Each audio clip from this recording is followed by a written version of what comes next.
علامہ اسماعیل حقی نے ایک مثال دی ہے جو جلدی سے سمجھ میں آ جاتی ہے. ایک بندہ تھا، بڑا نمازی پرہیزگار شخص تھا. وہ اپنے شیخ کے ساتھ، اپنے استاد کے ساتھ بیٹھا ہوا تھا. کوئی اس کی مراد اور فریاد تھی، وہ پوری نہیں ہو رہی تھی، اور وہ اس پر رونا دھونا کرتے ہوئے اس کی زبان سے شکایت کے جملے نکلے ہیں کہ یا اللہ، اگر تو یہ میری فلاں مراد پوری کرتا ہے تو کر دے، نہیں تو یہ جتنی عبادات کی اچھائی تو نے مجھے دی نا، یہ سب چھین لے مجھ سے. علیہ باللہ. ان کے بزرگوں نے ڈانٹا اور فرمایا توبہ کر، وہ بے نیاز رب ہے، وہ تیری یہ ساری شانیں چھین بھی لے اور تجھے نہ دے تو کیا کر لے گا. فرمایا جہاں وہ رحیم ہے وہاں بے نیاز بھی ہے، اسے تیرے سجدوں کی کوئی حاجت نہیں. یہ تو اپنے لیے کر رہا ہے، یہ جو ذکر کر رہا ہے اپنے لیے کر رہا ہے، یہ جو عبادت کر رہا ہے اپنے لیے کر رہا ہے، یہ جو روزہ رکھ رہا ہے اپنے لیے کر رہا ہے، یہ جو حج کر رہا ہے اپنے لیے کر رہا ہے، یہ جو مال زکوٰۃ کا دے رہا ہے، کماتو رہا ہے، دے رہا ہے اللہ کے حکم پر، اپنے بھلے کے لیے دے رہا ہے. تو نہ دے، وہ بے نیاز رب ہے، اس کا احتیاج جھکاؤ کسی کی طرف نہیں ہے.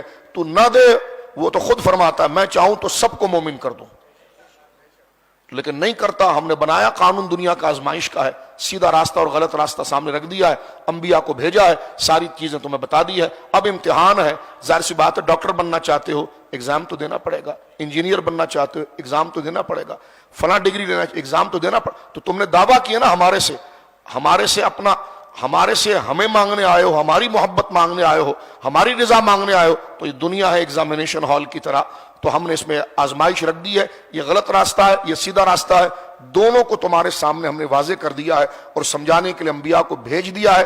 لہٰذا اب تم خیر کے راستے کی طرف آ جاؤ اور اس خیر کے راستے کی طرف عمل بھی کرو، اور ہم سے درخواست بھی کرو، ہم سے التجا بھی کرو، ہم سے الحاح عاجزی اور ندامت کے ساتھ ہم سے طلب بھی کرو، تو ہم تمہیں راہ عطا فرما دیں گے.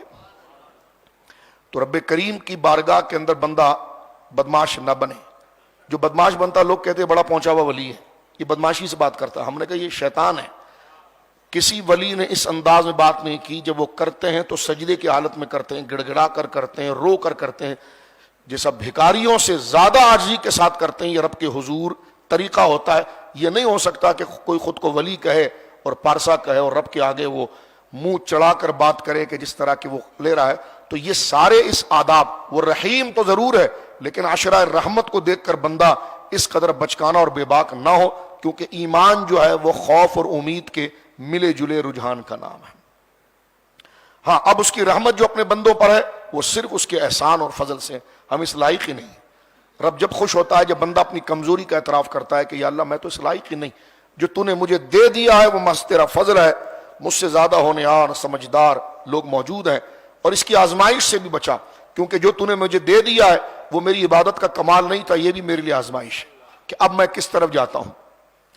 اور جس کو نہیں دیا یہ بھی آزمائش ہے کہ آیا وہ ہماری محبت میں ثابت تھا کیا، یا وہ اس چیز کا طالب تھا. تو دونوں جو ہے وہ آزمائش کے اندر، جس کو دیا ہے یہ اس کے لیے بھی آزمائش ہے، جس کو نہیں دیا ہے یہ اس کے لیے بھی آزمائش ہے.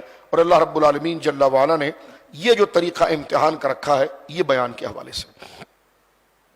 لہذا رحمت کے اندر بندے کو بے باک نہیں ہونا چاہیے. اس رب کریم کا مقام، مرتبہ اور اس کے مقام کا جو علو ہے اس کو سامنے رکھنا چاہیے. مسلم شریف کی حدیث ہے، لیکن ہاں رحمت کی طرف جب اس کی قدرت مائل ہوتی ہے تو کیسے کمال سے اپنے بندوں پر رحمت فرماتا ہے. صحیح مسلم شریف کتاب التوبہ میں روایت ہے، حضرت ابو ہریرہ بیان کرتے ہیں کہ نبی کریم علیہ الصلوۃ والسلام نے فرمایا کہ جب اللہ نے مخلوق کو پیدا کیا تو اپنی اس کتاب میں لکھ دیا جو اس کے پاس عرش کے اوپر تھی کہ بے شک میں نے رحمت اپنے غضب کے اوپر غالب کر دی ہے. یہ صرف اس کے فضل کی وجہ سے.